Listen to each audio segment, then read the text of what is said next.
அடுத்த சிறப்பு பேச்சாளராக பாலகிருஷ்ணன் ஐயா அவர்கள் பேசுவாங்க.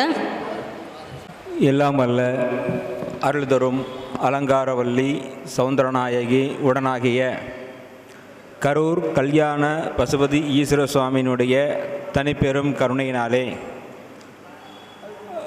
மிக சீரும் சிறப்புமாக ஜோதிட ரத்னா சங்கத்தின் சார்பாக நடைபெற்று கொண்டிருக்கக்கூடிய இந்த ஜோதிட கருத்தரங்கத்திற்கு எமது குருநாதர் தலைமையேற்று சிறப்பாக நடைபெற்று கொண்டிருக்கிறது. எமது குருநாதர் அருகிலே அமர்ந்து இந்த கருத்தரங்கில் பேசுவதற்கு எமக்கு வாய்ப்பளித்த வினோதி அம்மா அவர்களுக்கு கரூர் வாருங்கள் வளர்வோம் ஜோதிடத்தின் சார்பாக நன்றியை தெரிவித்துக் கொள்கிறேன். இப்போ பார்த்தோம் அப்படின்னா ஒரு சின்ன ஒரு அமைப்பு மட்டும்தான். இப்போ கோயம்புத்தூரில் ஜிடி நாயுடு அப்படின்னு ஒரு அற்புதமானவர். ஜிடி நாயுடு டக்குன்னு அவர் நிறையா கண்டுபிடிச்சவர். நிறையா விஷயங்கள் நமக்கு எல்லா துறையிலுமே கொடுத்துருக்கார். சித்தாவாக இருக்கட்டும், மருத்துவமாக இருக்கட்டும், மோட்டார் ஆகட்டும், எந்த சப்ஜெக்ட் நீங்கள் எடுத்தீங்கன்னாலும் ஜிடி நாயுடில் இருக்கும். எல்லா சப்ஜெக்ட்டுமே அவர் எளிமையாக ஒரு விஷயத்தை எளிமையாக ஒரு வீடு கட்டுறதெல்லாம் இன்றைக்கெல்லாம் எவ்வளவோ சொல்கிறாங்க. அன்றைக்கெல்லாம் பார்த்தோம்னா ஒரு 11 மணி நேரத்துலேயே ஒருத்தங்க வீடு கட்டி முடிக்கிறதுக்கு என்ன அமைப்புங்கிறலாம் அவர் நிறையா கண்டுபிடிச்சி வச்சுருக்கார் நமக்கு. அப்பேற்பட்டவருக்கு பார்த்தோம்னா அவருக்கு 3 வயசாக இருக்கும்போதே அவருடைய தாயார் அவருக்கு இறைவன் திருவடி ஆயிடுறாங்க.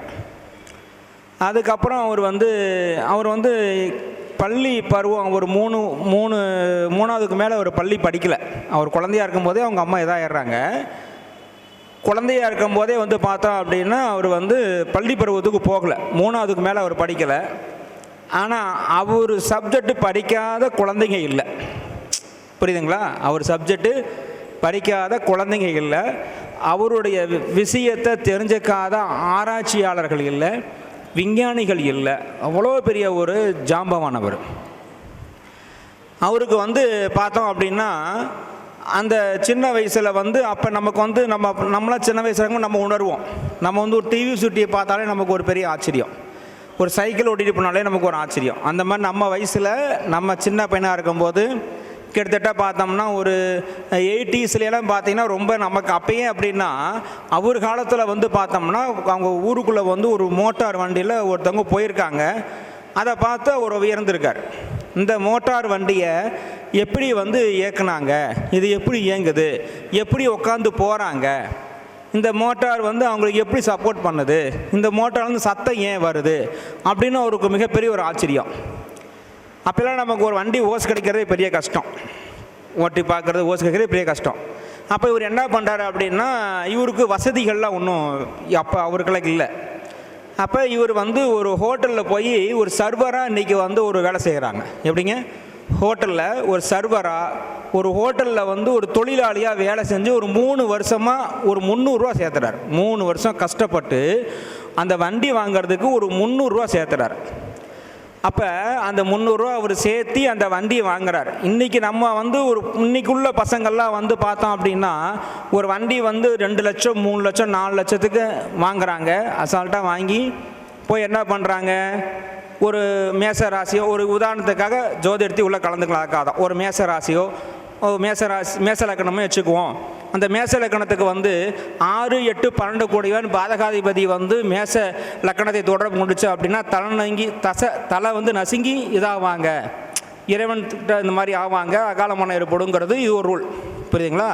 அப்போ அது தசா புத்தி போக்குவரத்து வரணும். சரிங்களா? அந்த மார்காதிபதியெலாம் வளர்த்துட்டாங்க அப்படின்னா அப்படி வரும். இன்றைக்கி வண்டியை வாங்கிட்டு கண்ணா பின்னான்னு ஓட்டிகிட்டு போய் இந்த மாதிரி உள்ளவங்க போய் எங்கேயாவது போய் வண்டியில் அங்கே விடுறது இங்கே விடுறது சரியான ஒரு முறை இல்லாமல் இருக்காங்க.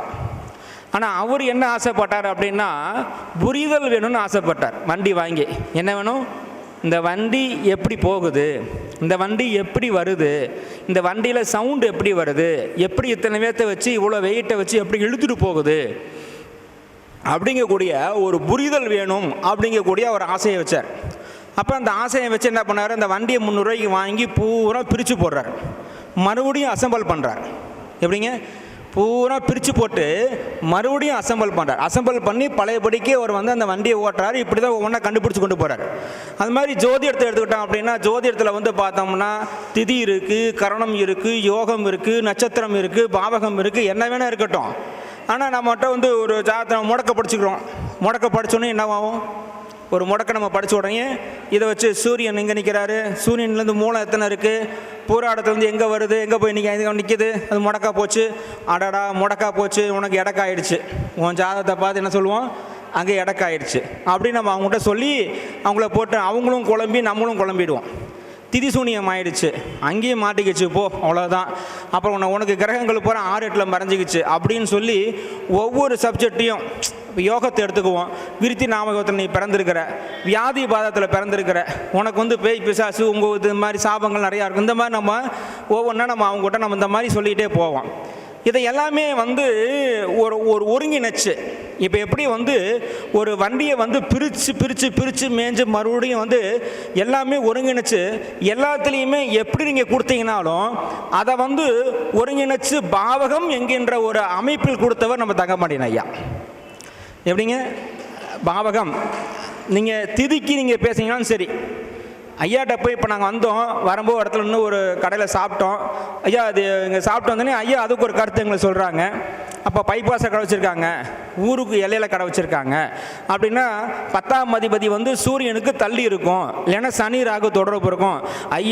ஐயா கூட எந்த நேரம் இருந்தாலும் சரி, எப்போ இருந்தாலும் சரி, ஜோதிடத்தை தவிர்த்து வேறு பேச்சு ஐயாட்ட வரவே வராது.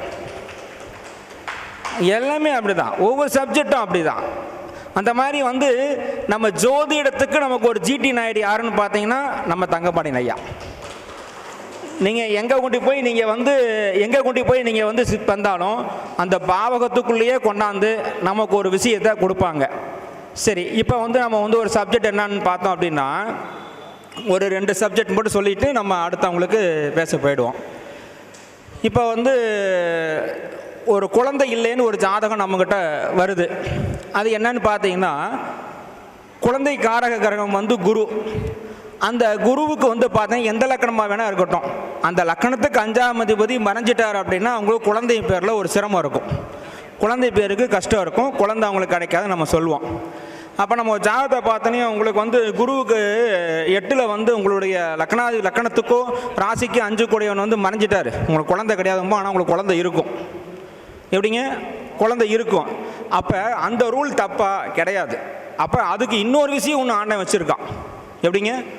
அதுக்கு இன்னொரு விஷயம் ஆண்டவன் வச்சுருக்கான்.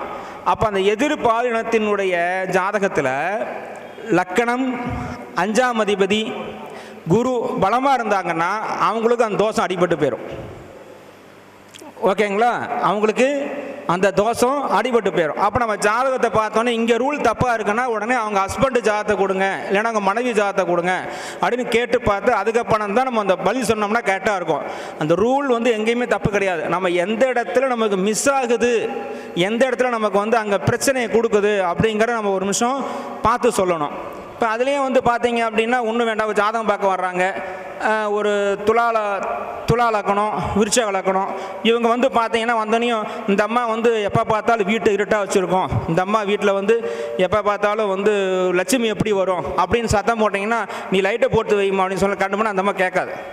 அவங்க வந்து கரண்ட் பில்லை மிச்சம் பண்ணுறல குறியாக இருப்பாங்க, லைட் இருக்கக்கூடாது, கம்முன்னு இருக்கணும். அப்போ அவங்ககிட்ட என்ன சொல்லணும் அப்படின்னா, அம்மா நீங்கள் வந்து எப்பயுமே வந்து உங்கள் வீட்டில் வந்து நீங்கள் தான்மா கரெக்டு, நீங்கள் இல்லைன்னா கரண்ட் பில்லுக்கே மாதம் 10,000 கட்டணம் மாட்டிருக்கு அப்படின்னு சொன்னால் அந்த அம்மா வந்து சூப்பர்ப்பா இவர் தான் கரெக்டாக சொல்கிறாரு அப்படின்னு சொல்லி அப்போ அதவே பாசிட்டிவாக நம்ம பேசுகிறோம் அந்த இடத்துல. சரிங்களா? அவங்ககிட்ட சொல்லக்கூடிய விஷயத்த பாசிட்டிவாக நம்ம கொடுக்குறோம்.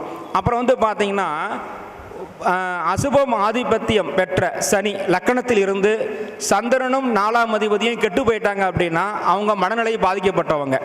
5ஆம் அதிபதியும் சேர்ந்து கெட்டு போச்சு அப்படின்னா அவங்களுக்கு மனநிலை முழுக்க பாதிக்கப்பட்டவங்க, ரொம்ப ஒரு சிரமத்துக்கு இதாக இருப்பாங்க. இந்த மாதிரி வந்து நிறையா அமைப்புகள் இருக்குது. அடுத்தடுத்து வரக்கூடிய அன்பர்களுக்கு பேச்சு வாய்ப்பு கொடுத்து எமக்கு வாய்ப்பு கொடுத்த அமைப்புக்கு மிகுந்த நன்றியை தெரிவிக்கிறேன். நன்றி, வணக்கம். ஐயா அவர்களுக்கு தங்கப்பாண்டியன் ஐயா அவர்கள் சிறப்பு செய்வாங்க.